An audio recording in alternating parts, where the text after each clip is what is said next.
Exercise number 5A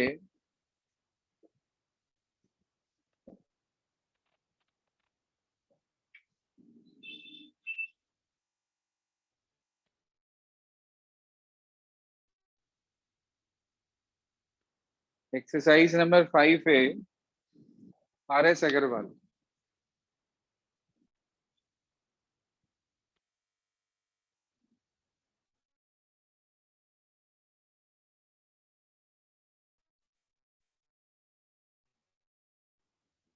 exercise 5A में है वो हम करते हैं।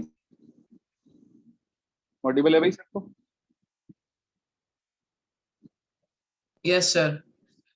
चलिए, तो RS Agarwal exercise number 5A। सबसे पहला डाउट हमारा जो कल की क्लास में पेंडिंग रह गया था, question number 17।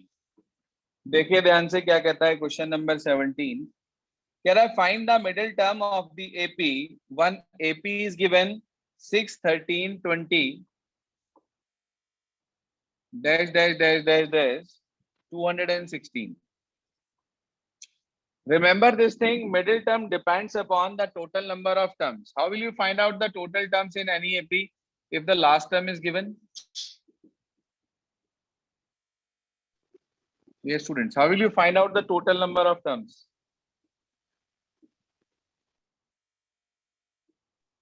So we will let 216 AN. We will put the last term equals to AN. First of all, we consider let the number of terms be N. So AN is equals to 216. We apply the formula A plus N minus 1 into D equal 216. We put the values of A and D here so that we will obtain the value of N.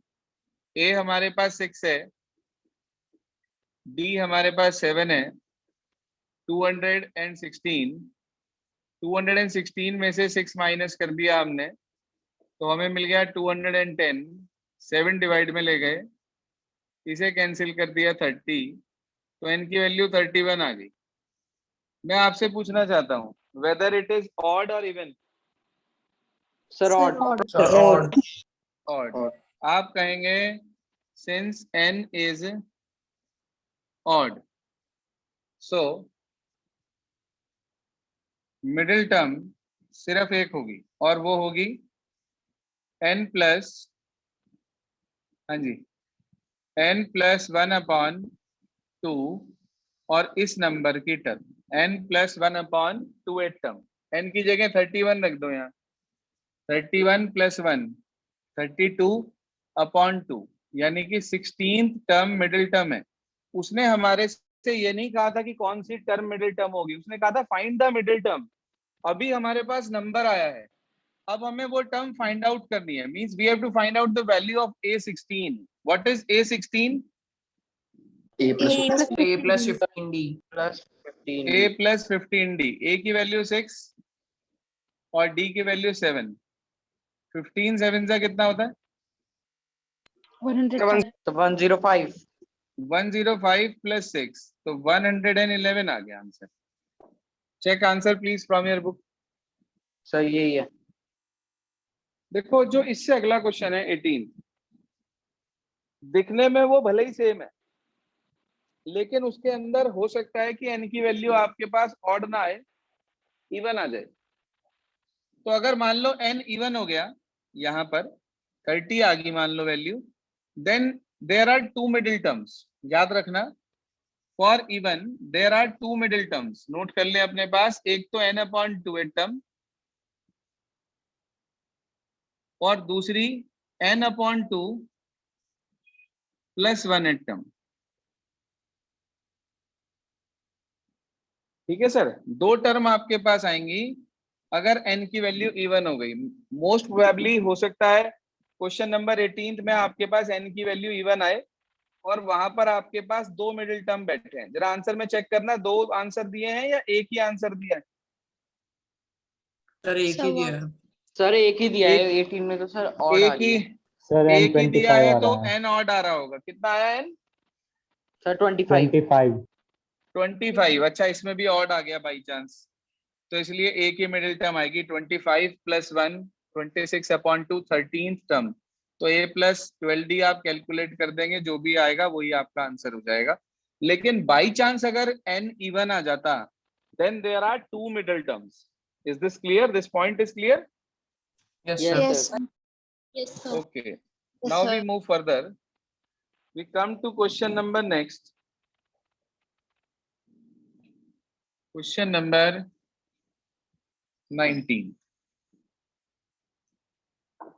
Question number 19 है find the sum of two middle most term. लो आ गया वही question. Find the sum of two middle most terms of the AP. इनका sum निकालना है दो middle most term का। तो इसका मतलब 100% इस क्वेश्चन नंबर 19 में n की वैल्यू हमारे पास इवन आएगी। ये लिखा है -4/3 है पहली टर्म, अगली है -1, उसके बाद है -2/3 dash dash dash dash dash, और लास्ट बता रहा है वो 4 होल 1/3। 4 × 12 और 1 13, 13/3 लिख दूं? कोई प्रॉब्लम तो नहीं किसी को? No, sir. No, sir. ये आ गया हमारे पास। कह रहा है इस एपी की जो दो मिडिल मोस्ट टर्म है उनका सम निकालना है। भाई मुझे नहीं पता मिडिल मोस्ट में एक आएगी या दो आएगी। मैंने क्या करा, लास्ट टर्म को an के इक्वल रख दिया 13/3। फॉर्मूला अप्लाई कर दिया a + n-1 × d = 13/3। Value put कर दी -4/3 n-1 मेरे बच्चे। d बताओ कितना बैठेगा? d 1/3. 1/3. 1/3 बैठेगा d। चलो जी, इक्वल्स टू 13/3। 3 एलसीएम लेके डायरेक्ट 3 काट दूं सब में से, ये उधर जाके Yes, प्लस sir. हो गया। तो n-1 इक्वल्स टू 13 + 4 17। 1 उधर जाके ऐड हो गया, n की वैल्यू 18 आ गई। इवन या ऑड? Sir, even. इवन। आपको मैंने एक बात बताई थी अभी अभी, दो मिडिल टर्म होती हैं इवन के केस में। तो आप कहेंगे सो मिडिल टर्म्स, जी हाँ, एक तो n/2 यानी कि 18/2, कौन सी बैठेगी? 9th term. 9 टर्म, और एक 18/2 + 1 यानी कि 9 + 1 कितना हो गया? 10th term. 10th term. 9th term and 10th term.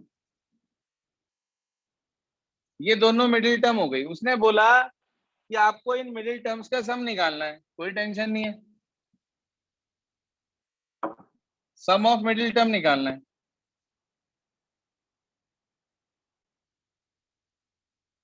आपने लिखा a9 + a10। a9 का मतलब a + 8d, a10 का मतलब a + 9d। a + a 2a, 9 और 8 17। a और d की वैल्यू रख दो भाई। a है -4/3 और d आपने मुझे बताया था 1/3, यही बताया था ना? Yes, sir.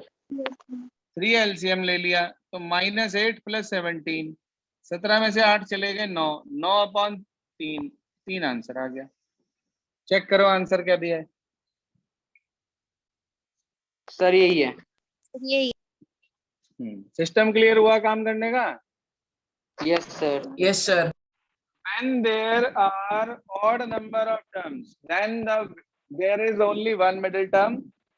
But if n is even, then there are two middle terms. If it is asked in the question, then find out the middle terms. Then simply we find out the 9th term and the 10th term separately. But here in this question, it is given that you have to find out the sum of the two middle terms. So first of all, we find the number, that which term is the middle term, and after then we find out the sum of these two middle terms as a9 + a10, so that we will obtain the value as 3. Clear हो गया sum सभी को? Yes, sir. Yes, sir. Okay, now we proceed for the next, that is 24th. Most important डाल लो इसके ऊपर। 24, 25 both are same.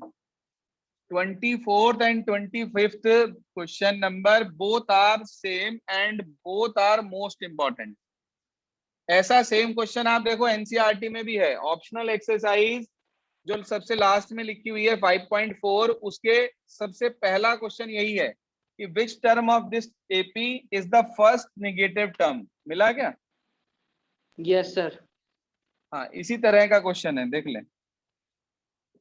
चलिए 24th पे चलते हैं। 121, 117, 113 dash dash dash dash dash कह रहा है कौन सी टर्म पहली नेगेटिव टर्म होगी। जरा देखना, आपको ऐसा लग रहा है कि एपी घटती हुई चल रही है, डिक्रीजिंग है। Yes, Yes, sir. sir. तो डिक्रीजिंग है यार, कभी ना कभी तो नेगेटिव में जाएगी ना। जब घटता Yes, जा sir. रहा है तो कभी ना कभी तो नेगेटिव में जाएगी। तो उसने यही मांगा कि which term is the first negative term, यही उसने हमारे से पॉइंट मांगा। What is the value of A? Sir, 121. 121. 121। चलिए, what is the value of D? Sir, minus -4. 4. Sir, -4. -4। उसने बोला कौन सी टर्म पहली नेगेटिव टर्म होगी। हम कहेंगे हमें नहीं पता। हमने मान लिया let nth term be first negative term. मैंने आपको एक बात बताई थी कि कभी भी आपसे कोई भी नंबर ऑफ टर्म वो मांग रहा हो, ये कह रहा हो कि वो वाली टर्म निकालिए या कौन सी टर्म होगी, तो आप हमेशा जनरल टर्म लेकर चलेंगे। उसने बोला कौन सी टर्म पहली नेगेटिव टर्म होगी। हम कहेंगे हमें नहीं पता कौन सी होगी। हमने मान लिया let nth term be the first negative term. अब मैं आपसे पूछना चाहता हूं कि जो नेगेटिव टर्म होती है that term is greater than 0 और less than 0। Sir, less than 0. तो हम ये कह सकते हैं क्या, that is an less than 0। ये गलत तो नहीं है स्टेटमेंट, सही लिखा मैंने? Yes, sir. Yes, sir. an का फार्मूला लगा दिया, a plus n minus 1 into D less than 0। a की वैल्यू रख दी 121, n माइनस 1, d की वैल्यू रख दी -4 less than 0। 121 minus 4n minus minus plus 4 less than 0। बस एक पॉइंट का आपको ध्यान रखना है इस क्वेश्चन में, और वो पॉइंट क्या है, सुन लो, समझ लो और लिख लो, नहीं तो आप भूल जाओगे कि आपको क्या करना है। जो भी माइनस वाली टर्म है ना, जो भी माइनस वाली टर्म है, take that term to the other side. Plus वाले को मत ले जाना बस, नहीं तो गलती हो जाएगी।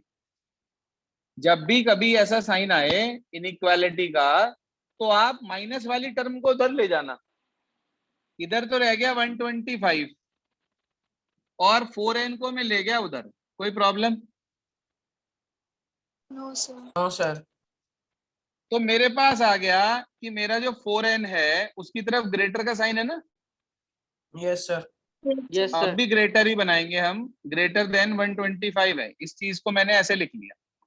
इस 4 को नीचे ले गए, 4 से डिवाइड कर दिया, 125 डिवाइडेड बाय 4, तो n ग्रेटर देन की वैल्यू आ गई 31 होल 1/4। देखना इतना ओके है क्या?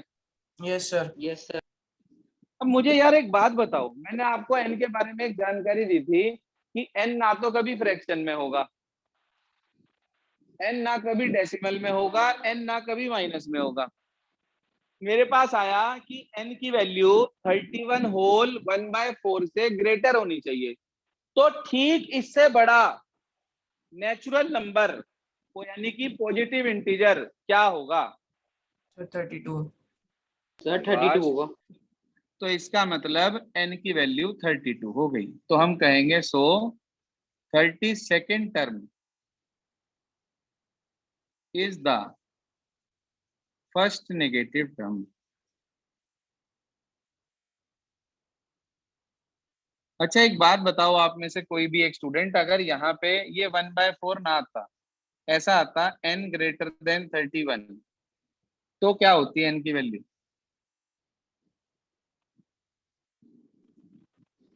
हाँ जी, Sir, 32. तब भी 32 ही होती। अरे भाई 31 से ग्रेटर बोला है ना, तो 31 से ग्रेटर पॉजिटिव इंटीजर क्या है हमारे पास? Sir, 32। 32. तो तब भी आंसर 32 ही होता अगर ये वैल्यू ऐसी आती तो। लेकिन फिलहाल तो ये सीधा सीधा पता चल रहा है कि इससे ग्रेटर तो 32 ही होगा, तो हमने लिख दिया 32nd term is the first negative term. अगर वो ये कह they also find the term, also find the term, तो आप A32 कैलकुलेट कर दें। क्या वैल्यू होती है A32 की? Sir, A plus 31D. Plus A 31 plus D 31 D, उसमें वैल्यू रख के आंसर आ जाएगा। फिलहाल उसने यही पूछा था तो यही हमारा आंसर होगा। जरा चेक करिए क्वेश्चन 24 आंसर क्या दिया है आपको। सर यही है। चलिए, ये था हमारे पास क्वेश्चन नंबर 24। अगली प्रॉब्लम है 27। बड़ा ही अच्छा क्वेश्चन है भाई ये भी। 27 28 both are same. 27 28 both are same. Write down most important over these two questions. इस पे भी मोस्ट इंपॉर्टेंट लिखे। आप ध्यान से देखो, इनमें से कोई भी कैटेगरी एनसीईआरटी में नहीं है, but they are quite important. छोड़ नहीं सकते आप इन्हें, ऐसा नहीं सोच सकते आप कि नहीं जी हम ये वाला क्वेश्चन छोड़ दें, ये ना करें। ये एनसीईआरटी में नहीं है टाइप, मगर इंपॉर्टेंट बहुत है। पेपर में आ चुकी है, बोर्ड एग्जाम में आप देख सकते हैं, ईयर भी मेंशन होगा उसमें, लिखा है देखिए आपकी बुक में 2005 2017 2022 2022 भी लिखा है क्या इसमें? नो तो नो 2022 सर। अच्छा, मुझे दिख रहा है ऐसा कि 2022 भी आएगा इसके अंदर। चलिए कोई बात नहीं। सर 23 हमारा आएगा। नहीं 23 आएगा, क्यों 23 क्यों आएगा दो भाई? हजार 22 आएगा ना।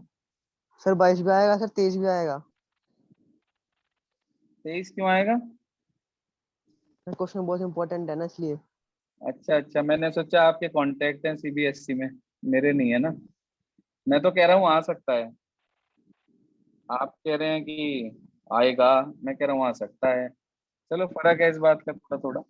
चलिए 27 पे चलते हैं, क्या कह रहा है? कह रहा है फोर्थ टर्म है ऑफ एन एपी 0। भाई ना तो हमें फर्स्ट टर्म पता, ना ही हमें पता है कॉमन डिफरेंस। तो सबसे पहले हम ये दो बातें मान लेंगे। उसने हमारे से ये बोला फोर्थ टर्म 0 है। फोर्थ टर्म 0 का क्या मतलब समझते हैं आप? सर ए प्लस 3D। ए प्लस 3D 0 है, शाबाश। यानी कि अगर मैं ए की वैल्यू निकालूं तो कितनी आ जाएगी? -3D। -3D।